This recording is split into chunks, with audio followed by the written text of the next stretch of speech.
Oh, nice. Milky Ways. Awesome. Kit Kats. Yes. Turkey dinner flavored candy corn. Hey Ravage, thanks for inviting me to your Halloween party. Oh nice, did you just get back from trick-or-treating? Hey, Em. Yeah, I did. Totally went trick-or-treating. Why is there blood on your candy bucket? Speaking of strange Halloween decor, I found this really cool book from an old antique store. I thought it would really add to the atmosphere for our movie night. It looks so gruesome and realistic. The fake human skin on the cover really adds to the horror-themed party. It's really cool how you painted your place red like blood. That must have taken a really long time to get the splashes just right. It took no time at all. So, what's this book about? Let's open it up and find out.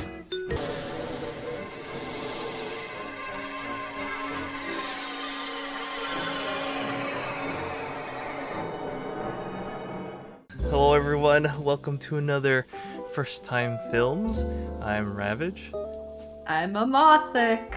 Nice, and we're here to review Evil Dead 2. Ah, that's got a good ring to it. Yeah, I like that. Well, mostly it's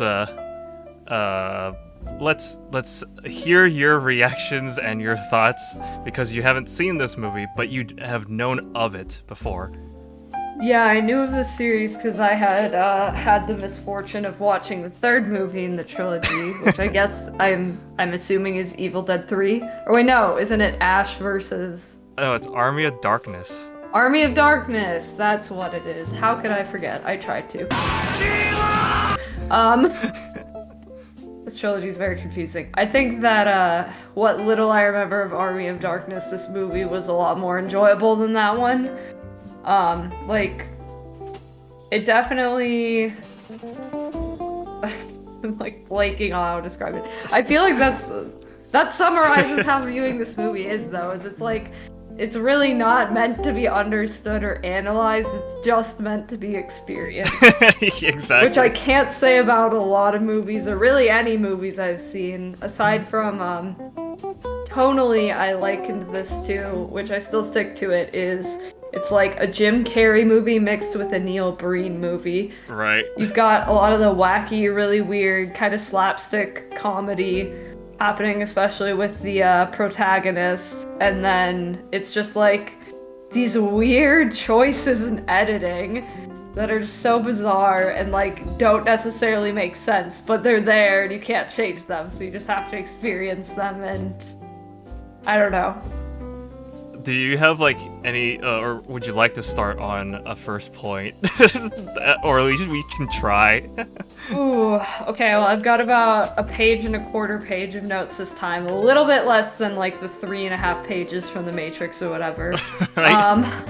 There were a lot of just times where I was watching this and I had my pen in my hand and I had meant to write something down like 2 minutes before, and I just was completely like, I couldn't take my eyes off the screen and I would forget what I meant to write down, and I just like set down my pen and I'm like, time to just keep witnessing what's gonna happen. Like, I was so dumbfounded by things. Well, why is this even happening? Yeah, basically just constantly like, what? And then I try to understand, and then the moment I tried to understand, the movie is like, no, we don't have time for that, let's just keep going. Here's something new. So the movie starts out with Ash, the main character, and his girlfriend, who I don't remember her name. Oh, he calls all the women in this movie kid, which is really weird. It's Linda. Like, I had to look it up because I forgot as well. It's Linda. I don't even... They must have mentioned it, I guess, but... I think once. Went right over my head. Yeah. But yeah, so they're driving a car and they go to a cabin, and like, I don't know if they said it and I just was not paying attention at all, but like, I don't think they did. They just go to this cabin and they're like, let's hope no one comes home, tee-hee. I feel funny about being here. What if the people who own this place come home? They're not gonna come back. Even if they do, we'll tell them that the car broke down or something like that. With your car, they'd believe it. Wait, is it just some random person's cabin? Say what- So I was like very confused about whose house this was, how they knew how to get there, and like what they were doing there in the first place. Yeah. So this one, they kind of glanced over it, and it's, here's these two people, they went to a cabin, technically doesn't belong to them. And that is explained in a span of like a minute.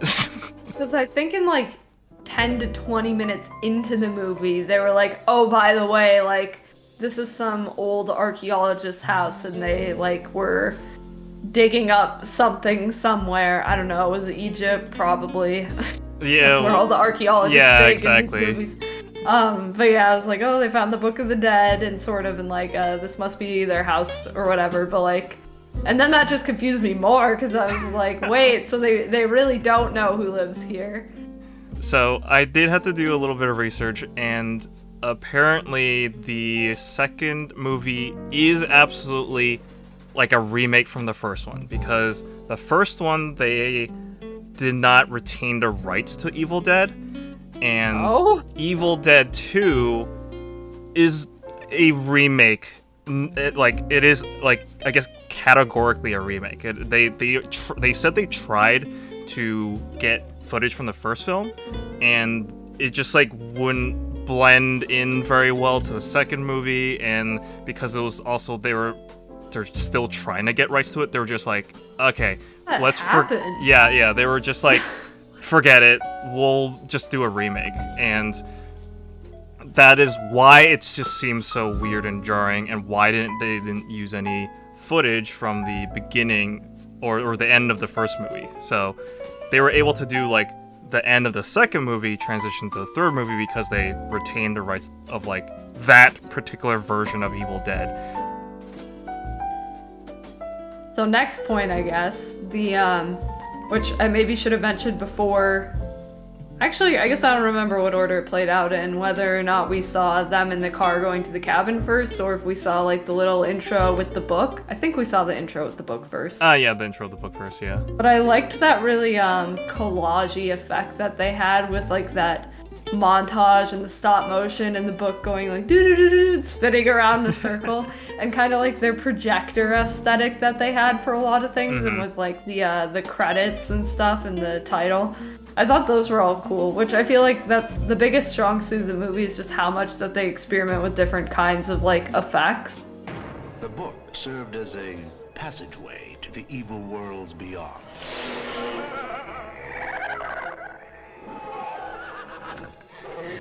Whether that's like, special effects like makeup and stuff, puppets, stop motion.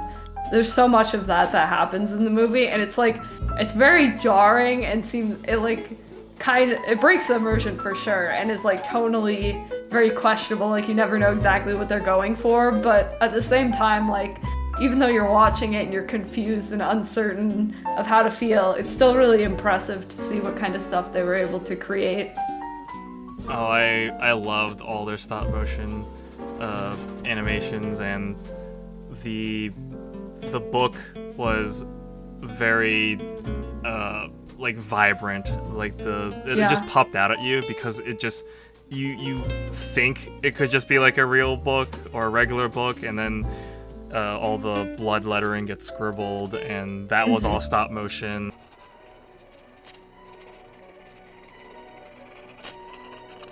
That didn't oxidize very much.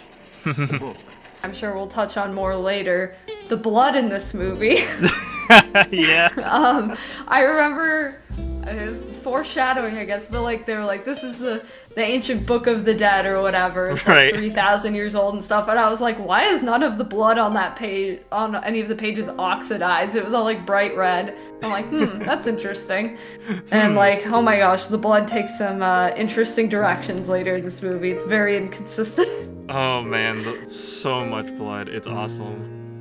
Yeah, man, they kind of pulled out all the stops in terms of how much they were using and what they were using for blood. Yeah, because the blood had a lot of the blood and the puppeteering had a lot to go hand in hand, because I guess we can talk about like the chainsaw scene with the head, the girl, Linda. the head's girlfriend, and where her body had like reanimated and like when he That looks really good. Yeah, it was the stop motion. Okay, well, I guess we can go over the stop motion of the dance sequence because that was really cool. I remember seeing that and was just blown away by, wait, they did all that with stop motion? Oh my god! What? Like, obviously they didn't have like mocap or anything like that existing at the time, but yeah, you'd think that they just straight up put someone in like a what would you call it, a onesie or something, like a skin suit, and they like, it has like skeleton legs painted on. They're like, okay, here's your shining scene, go dance. They just like fucking made it from scratch, which is like so crazy because like even in The Girlfriend alone, like, okay, so we had physical human actress, we had the very, very obvious mannequin prop at one point, and it was like shiny. There might have been a dummy prop too that was like less stiff than the mannequin prop, and then we had also like the head was its own thing, right? That was either like, God, I don't even know what that was. I guess some sort of like puppet, or maybe it was just like her face that was, it had a lot of SF or special effects makeup. I don't know. Hello, lover. What the hell? That was very weird. I'm not entirely sure what that was made of. But then we had also like the stop motion body and the skull and stuff, like so many different just prop materials already. Yeah, basically in a span of 5 minutes, it was like 4 or 5 different mediums, and it's crazy. That was super ambitious. I really, really like stuff like that, where because you can tell, because it is the special effects now, or it makes those kinds of effects seem quaint, but because we can point them out, it makes us appreciate more that they put in so much work to like combine 5 different mediums, where now you just kind of expect everything to be CGI and all done with an army of animators, and also like that everything is artistically, like stylistically, all looks the same. Like everything looks like it fits into this world that you've created, whether that's like an animated world or like, you know, live action with some CGI elements. Like this, the universe, this movie, they were so willing to like introduce all of these elements that obviously weren't like real life humans, and they're just like, yep, this is here, and they were just completely unembarrassed by that, and they're just like, we want some stop motion, here's a clay person instead of a real person. Yeah, I really appreciate their ability to make a flawed movie and not really fret about it, because nowadays all movies basically have to look perfect, or else someone goes, that looks stupid, and you're like, well, nah, like it's okay, like a movie can be flawed. Like I don't think we should make a movie and try to polish it as much as we like feasibly can before we present it. It's like, why like the term like a polished turd exists, or like if the movie was just kind of bad to begin with, like it doesn't matter how much you polish it, it's still gonna be a turd, right? Yeah. And so the Evil Dead movies, or well, Evil Dead 2 was very genuine, and I feel like it almost, like, if it didn't have any of those creative elements, it wouldn't really be memorable, or like it wouldn't have its story redeemed, or like other aspects of it that weren't strong. I feel like what really saved the movie and what made it so interesting is all those little special touches that they did.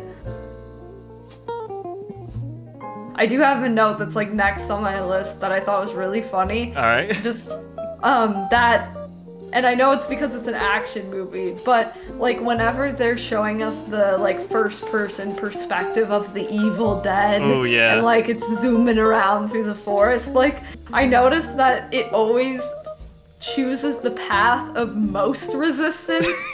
Like when it was going through the house to get him, it went through like That's the thing. I didn't even know it was going through the house to get him. It was going through the woods. It like broke through like the front door, like a wall, a window, whatever, and then it comes out the other side, and then it attacks him. I'm like, why didn't it just go around the house? And then there's a point where he's in his car and he crashes and he flies through the windshield out the car, and the Evil Dead pursuing him like goes back through the back windshield, breaks it, fumbles through the seats, out the front windshield, and then attacks him. I'm like, what? Oh, Jesus. Oh my god! Oh man, that stump. I hate when there's a stump in the middle of the road. So in the, I wrote in the scene where the hand, which the hand was my favorite character for sure. Yep. It was the loose hand. I wrote that in the scene where it was like attacking him, I don't remember whether or not it was still attached to him at that point. I think it was, and it was like bashing plates against his head and stuff. I noticed that scene was all dubbed, and I thought that was so strange. I think it was just that they didn't want to have to make the actor go through all of that again. Why is his mouth not moving at all? It's like had him put in grunts after the fact, but his mouth wasn't moving at all. Yeah, that is definitely something that he can't just like go like blah blah like. It's like, did we get it? And they're like, yeah, man, we got it. Don't sweat. We'll make it work. Just ADR it in later. It's fine. Yeah. The hand was so cute, though. I don't know how I could ever look at a disembodied hand and think that it's cute, but that hand was cute. It's because of those little, like, squeaking noises. Grunts! Yeah. Which, I feel like it was the only time where it wasn't, like, ridiculous as much, which is strange, because it's, like, equally as ridiculous, but there are just some really strange, like, noises that they gave to all the monsters. Like, his girlfriend was always like, nya, nya. Oh, For zombie, I was like, what the heck? Every basically female witch type character, it's just like, yeah, I'll swallow your soul, I'll swallow your soul. Swallow your soul. Like, what the heck? And when they laugh, they're like, eh. Exactly, they all sound like that. The hand was refreshing because it was just grunts and squeaking. I like how it just saw a knife and it was like, hee, trying to go up to it and grab it.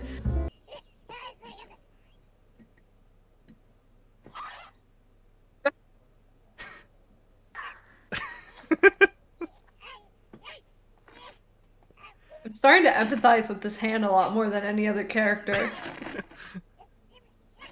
At least it's facing some adversity to get to its goal. The knife, just so far away. Mm-hmm. Oh, let's see. Oh, I said the hand looked like the monster from The Legend of Zelda, which I totally forgot to look up the name of. Oh, yeah. I think they're called floor blosses. Maybe I can just put that in post, because I don't actually remember either. Oh, the dead hand is not the same. That is really freaky. I don't know. Hand was cute. I like hand. 10 out of 10. 10 out of 10. Would try to kill again. Oh, okay. So the first time blood came in, I wrote, I don't think that these scenes can be reshot with how much they're destroying their set. Yep. Which later on we figured out the secret to that because they did like 2 at least memorable extremely bloody scenes. Yep. And both times it was like straight up like flooding the set. It was like a fire hydrant pressure and like amount of blood being washed everywhere. And I was like, I wonder if that's gonna be there. And then they go the next scene and like the actor and actresses wouldn't like have any blood on them really, and like the cabin was like more or less pretty clean. Yeah. I was like, oh, I see, they just did those ones last. But the other uses of blood were I wouldn't say tame, but it was silly. Like So many different kinds. That's what I was saying when we were watching, is like, it seems like every time that they have blood being used, it looks completely different. Yeah. So there was like the blood that was used to write the pages of the death book at the beginning. I was like, oh, that looks pretty blood-like. It's just, that's still bright red. The second time is like, they use some semi-realistic looking blood just at the beginning, I think when he kills Linda. And then the third time is like, oh, they're just spraying him with like chocolate syrup now? Like, it's very dark and very gooey blood. Yeah. I didn't think that was a chainsaw at first. What the fuck? She's remarkably strong. It's like very thick, and it didn't look red at all. And then like, it gets to where he's shooting the wall on the hand, and it looks like candle wax. It's like super saturated, bright red, almost neon. Then we have the Kool-Aid blood bursting out from the wall. That would be a mouse. What the fuck? What? And then Fred dies at some point, and he has green blood just for no reason.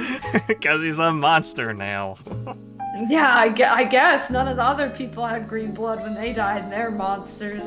I think that the witch had red blood. Yeah, like dark red, or like red, dark red, kind of inky. Yeah. So it always changed, which definitely kept me on my toes. I was always like, what is that? Is that a different monster that's dying? I don't know. It's like, you can't tell what kind of monster is which. It's just everyone bleeds weird. Yeah, I guess. It's just kind of interesting that they weren't really worried about the consistency. They're like, whatever we have, we'll just use. Yeah. Oh, and especially when Ash chainsaws like the weird manifested monster that comes through the front door, and he just chainsaws his eyes, and just like weird gray goo or water comes out, and you're like, alright, whatever. It's like cement.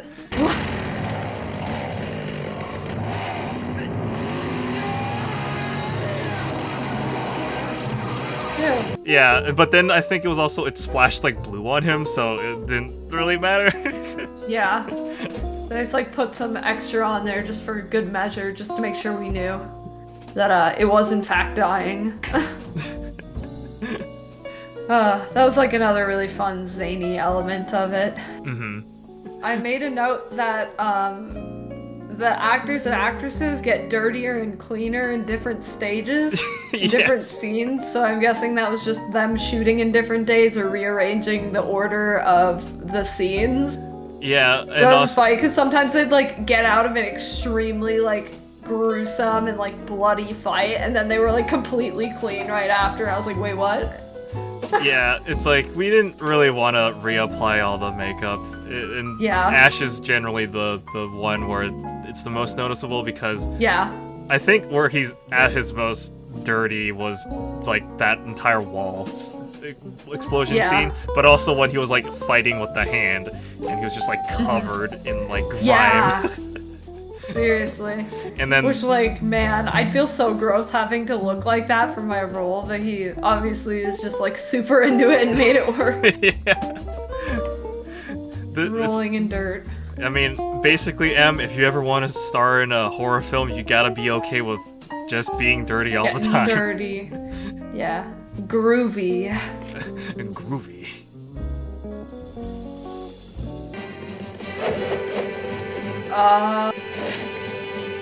Wouldn't that make it difficult for the bullet to get out? Groovy. I really didn't need that. Man, that was the best one-liner for sure. I don't know how I was supposed to feel. I don't know if I was supposed to just like laugh hysterically at that, or if I was supposed to think it was cool, but I found it hilarious. Yeah, no, that was absolutely a comedic scene, because the entire montage of them just like the camera zooming in to like get all the parts together and assembling the stuff, and then like the heroic music when he turns his chainsaw on, and it's just like this is like the lighthearted moment. Groovy. Groovy. And of course, the I'll swallow your soul, I'll swallow your soul. Swallow your soul. I'll swallow It's just so strange that, like, I always think it's funny when they opt to have characters say things like that, where it's like, I'll swallow your soul, and, like, it sounds so much less threatening than, like, I'll break your bones, which is much more visceral and terrifying. Yeah. So, that was pretty funny. That was a good choice of words for the comedy aspect, I Yeah. feel like. Oh, and then the following one-liner, swallow this. Kaboom. Yeah. That actually was pretty good. Hey, I'll swallow your soul! I'll swallow your soul! I'll swallow your soul! Swallow this. So cool. I swallow your soul. Oh no. Why do they all sound like that? I didn't realize until near the end when he gets chainsaw hand that the guy from Billy and Mandy is inspired by him. Yeah, Hostel Delgado. Who do you think you are, bub? Name Stelgado. Ah, Stelgado, Spectral Exterminator. Yeah. What the hell? All my life. Yeah, because I think I saw Army of Darkness before I even saw Billy and Mandy. Like, I was pretty late to the Billy and Mandy game, and when I saw him, I was like, that's Ash. And my friends were like, no, that's not his name. Well, Stelgado. It looks like he's also got an eye patch. Yeah, he's a combination of Ash and Snake Plissken from Escape from New York, which that could be a fun movie to see sometime, because that's like a very post-apocalyptic dystopia future movie. Just confirming with my own eyes, my memory is correct. I like that he can switch out his arm prop for like all sorts of things. Looks like he's got like a gun and a can opener and a bat. Yeah, he's just like he's a very fun character in that TV show. He just always shows up, and Mandy like looks down on him all the time because she's like, he's some weirdo who lives with his mom. Yeah. But Billy looks up to him because he thinks he's really cool. He's super cool. Yeah. But Billy's also stupid. So it fits well. Yeah, it fits well. That show is great. Wow, I'll think twice the next time someone invites me to go live in a spooky-looking cabin. At least in the real world, we just have some spooky skeletons and not some horrific monsters. Speaking of spooky skeletons, have you seen the 12-foot-tall skeleton that Home Depot's selling? I have! Hey, wait, aren't they sold out, though? You're right, they were all sold out. Because I bought them all! Alright, lads, bring them in! Oh my